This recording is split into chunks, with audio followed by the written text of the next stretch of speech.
Hi, and welcome back to another episode of Heavy Metal Horror Show. I'm Jacques, and this is Eddie. Today we're going to be discussing the 1989 film adaptation of Stephen King's 1983 book, Pet Sematary. This is going to be a good one. Yeah, it's a great movie. Super sad, super scary. Pretty intense movie. Yeah, Stephen King himself considers it his scariest story that he's ever written. Yeah, I can see why. And it's, he's written over 200. There's also been a remake of this movie, and there was actually a prequel, but we're going to be going over the 1989 version, like the one that we all know and love. This movie starts out with Louis Creed moving his family to a new city. They bought a home in Maine. He was a college professor and a doctor, and he was moving there to start a new life with his family, and they were really excited about it. And the home was beautiful, nice two-story home, big. Yeah, just awesome. Had the tree in the front yard with the swing, just like picture perfect, American home kind of deal. but there was a catch. There was a really dangerous highway that went right next to it, and it caused a lot of animal deaths. Yeah, according to Judd Herman Munster, the judge. What is a ute? He warns him about the highway. Gage runs out there, almost gets hit in the very beginning of the movie. Judd ran out just in time to be able to rescue Gage from a moving vehicle. It was an 18-wheeler who almost hit him. And that's when he warned the family about how dangerous that highway was and how many animals that highway has taken out over the years. You want to watch out for that road. The daughter, Elle, she's having fun on that swing, then she notices this path that leads down a hill into the woods, and kind of, it piques her interest, and she asks old Herman Munster what's going on down there, and he's like, we'll show you, one day or whatever. And then we discover that it's an actual pet cemetery filled with animals that have died, probably along that road in front of the house. So one day, their cat, Church, is found dead by the dad.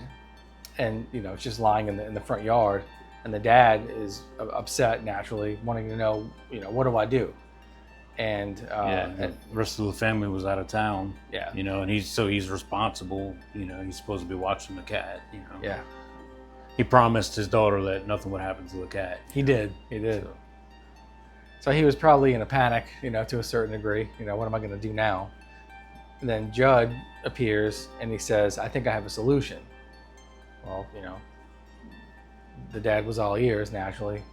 And he brings him down this trail around the house. Past the pet cemetery. Past the pet cemetery. And then they arrive to a burial ground past the pet cemetery, which was really freaking creepy. And that's where they bury Church. So the next day, he sees Church again, but Church is a little different now.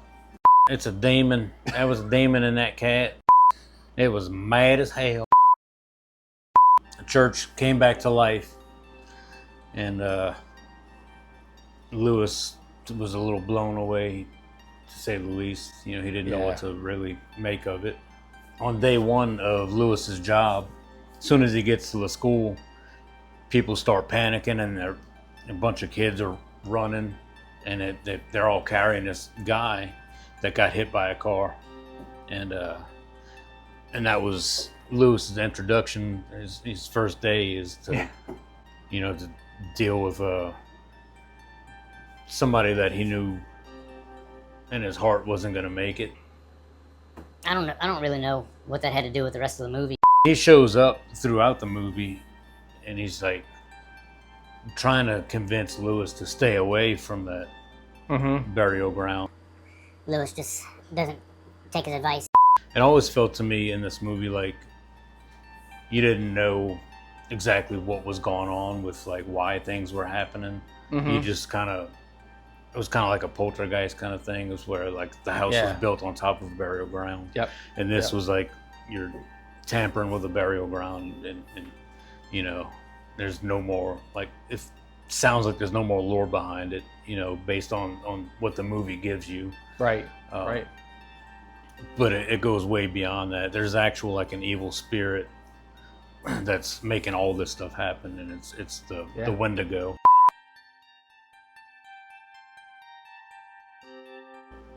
Which is pretty creepy in itself. So I don't know if you know much about the Wendigo. I don't. But yeah, it's basically like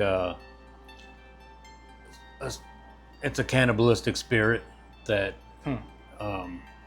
is basically like controls that area, that burial ground, and it needs to feed on you know, it once was a human, I believe. Okay. But it needs to feed on humans, you know, cannibalistic nature, to thrive. Okay. So the way somebody can become a Wendigo is if like an evil spell is put on you to turn you into one, or if you get lured in enough, it can alter your mind and kind of use you to get that kind of stuff done. Which, looking back at it from like knowing a little bit more about the Wendigo, it's kind of like, you know, you think that Gage is the, you know, the killer and like all this other stuff, and then actually starting to think now that Lewis was the one whose mind was being controlled by the Wendigo because he got too close to start like thinking that it's okay to bring stuff to it, and he's basically feeding the Wendigo by bringing stuff to it. You know? That's a really unique way to look at it. Yeah. And the Wendigo can never be satiated or satisfied. It's greedy and gluttonous. So every time it consumes something, it grows with it. Okay. So it can never be full. So that's why it's constantly like needing more. That's a really cool take on it. Yeah. So that's like all the background stuff that isn't part of the movie. Right, you know? right. And it's not obvious. This movie really delves into not playing with things that you don't know about. Leave him well enough alone, right? Where Lewis really messed up was when he tried to bury people in the burial ground. And I'll stop there. Yeah. That also makes me wonder too, the guy who kept showing up, the runner who was killed. Yeah. Where did he come from? Like, was that his parents, did somebody bury him up there that knew about it?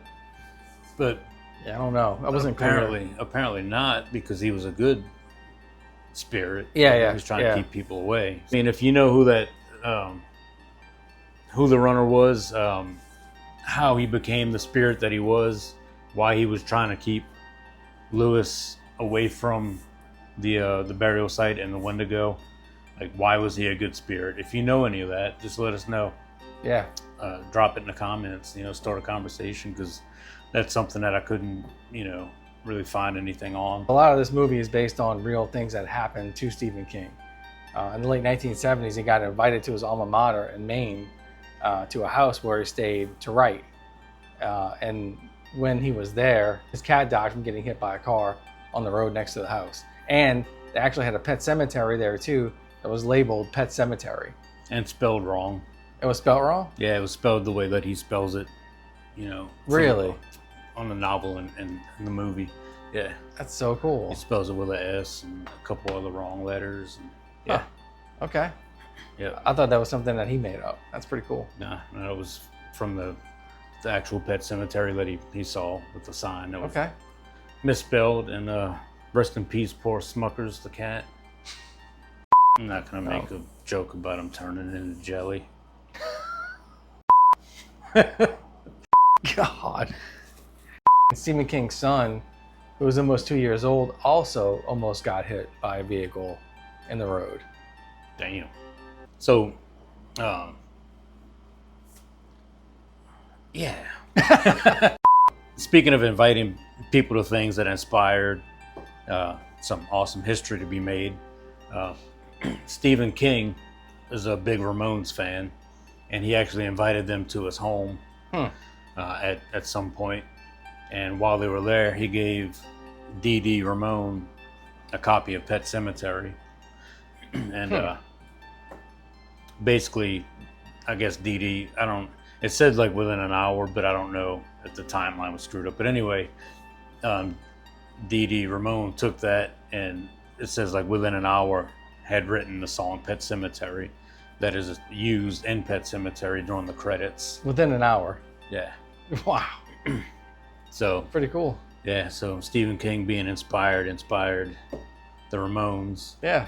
And not only is that song one of their biggest hits to date and was used in the credit scene, but also there's another, and we're trying to not give away spoilers too much in this one, but when there's a certain accident that happens on the highway, the truck driver's cruising along and he's jamming and singing along to a Ramone song, like a different Ramone song, like Sheena is a punk rocker, I think was the name of it. Okay.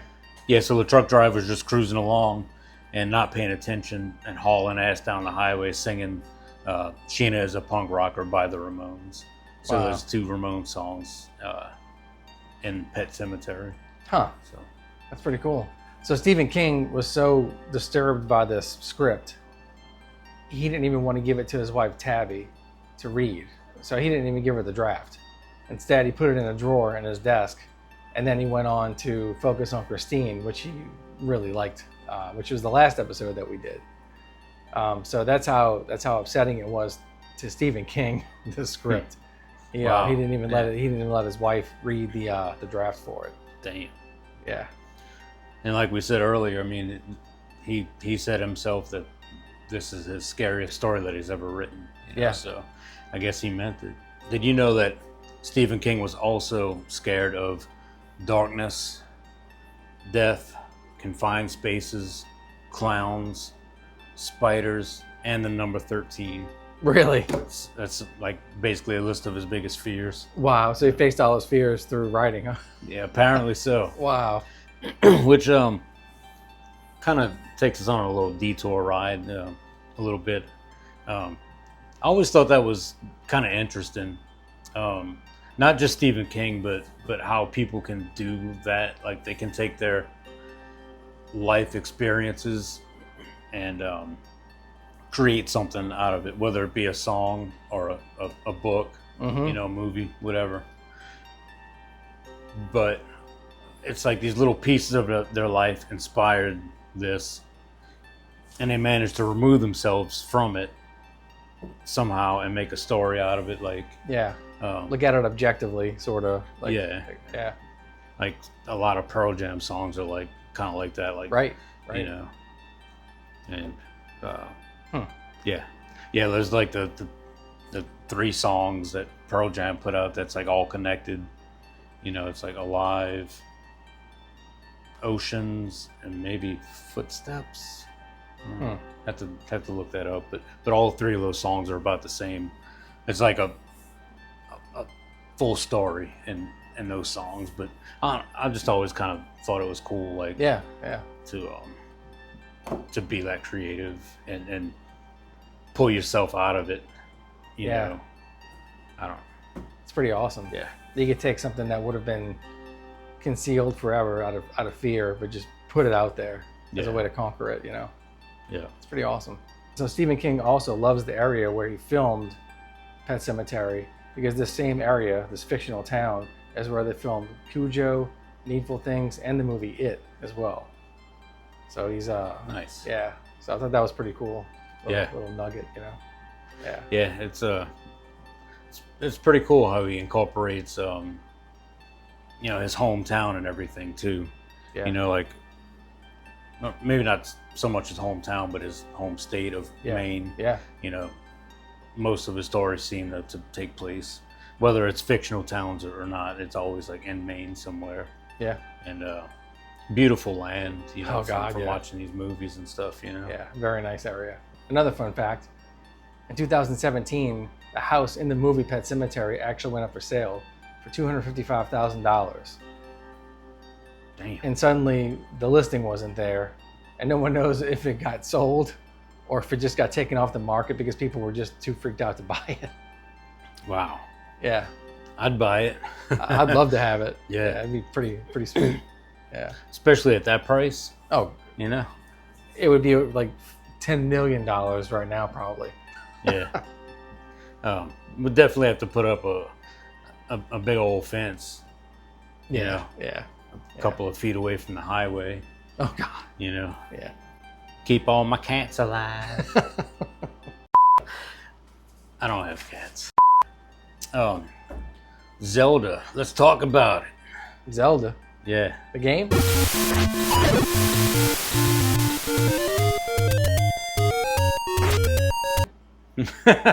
Yeah. Totes. Turtley. Rachel's sister. Not creepy looking at all. Oh yeah. Yeah. Yeah, Okay. I've got a cousin. Look just like her. No, Pretty damn creepy. I got a cousin that like all you got to do is like mention the name Zelda and she starts freaking out. You know, Damn. old Okay. Rachel. She don't jive. Calm down, Freddie. She don't jive with the old Zelda. But did you know that Zelda was supposed to Do nothing. do nothing? She just dies.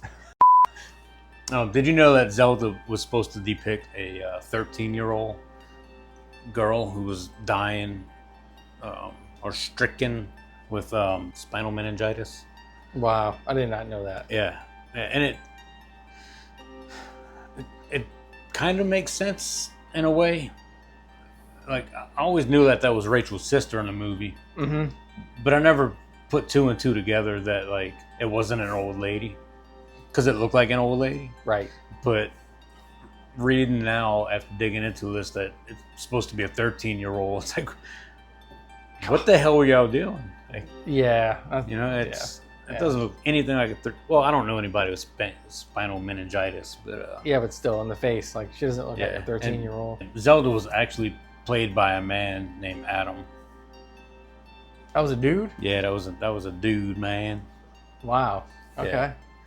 So a full-grown man was playing playing a 13-year-old girl with spinal meningitis in this movie. That's something. Yeah, it's something, all right. Did you know? I'm sure you did.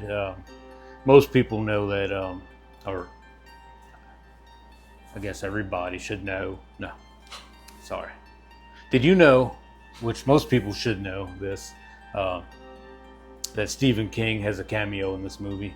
Yes. And he does in like most of his movies. So yeah, so he was the priest. I recognized him right away. A young Stephen King. Yeah. Yeah. Pretty cool. Oh yeah. Pretty awesome. And I used to love Creep Show back in the day. Yep.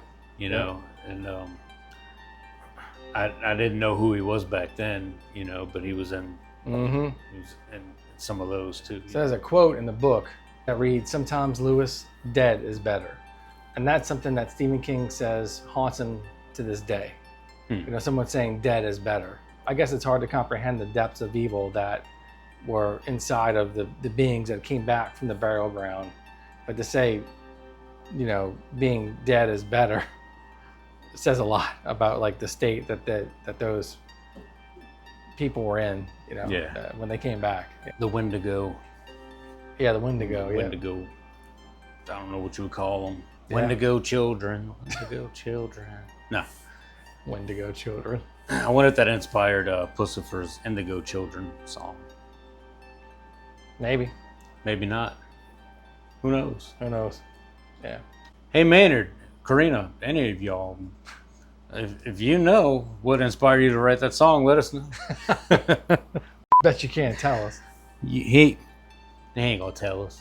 He's gonna give us some off the wall answer that sounds friggin' awesome, but means nothing and Yep. completely throws you off the game, and we're gonna overthink it and think it's the greatest thing we've ever heard, because that's what Tool fans do. Over 50 of Stephen King's stories or writings had become some type of film adaptation, which It's a lot. pretty damn incredible, you know. It's a lot. I think he's trying to take that spotlight from William Shakespeare. You know. Yeah. We hope you enjoyed this episode on Pet Sematary. One of the best horror movies ever made. Horror stories that became a movie. Yeah. You know, ever made. Yeah. You know, we really enjoyed it. Hope you did too. Y'all come back now. Well, we hope you enjoyed this episode of Heavy Metal Horror Show. We'll be back. See you next time. Thanks. Adios.